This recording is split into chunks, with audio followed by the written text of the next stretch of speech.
All right, so here's the one thing that I've actually started working with teams that had like 6 inside salespeople, and it's not that I don't think inside sales agents are good.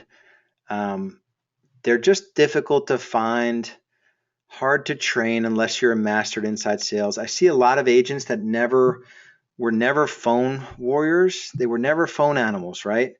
And they're hiring like an inside salesperson in the Philippines.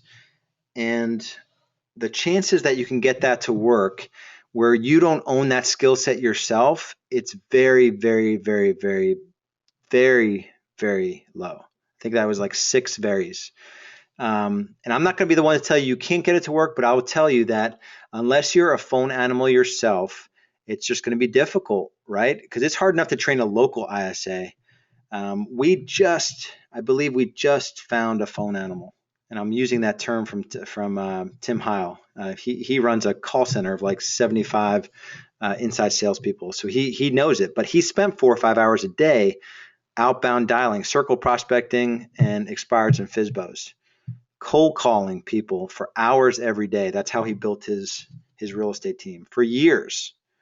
So unless you have that sort of in your DNA, it's going to be tough to hire someone to do it. You definitely want to leverage yourself completely before you hire someone to make your calls. Your buyer agents are your ISAs.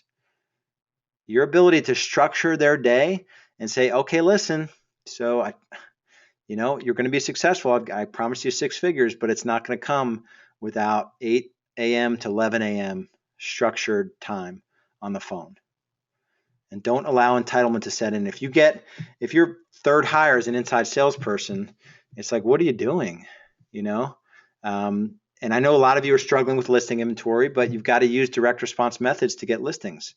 Go back to 2014, January 2014, pull up all the expireds in your market and write them a note. Say, I've got a buyer for your home. Yes, they're going to call. They're going to be pissed off, but figure out how to deal with that pissed off call before you hire someone in the Philippines to call people for you.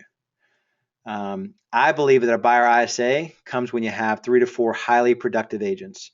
So when you've got 3 to 4 people that are bought in, that are selling 2 to 3 homes per month, you've got 10 sales coming in consistently from other agents in addition to your own production. That's when you should be thinking about an inside salesperson.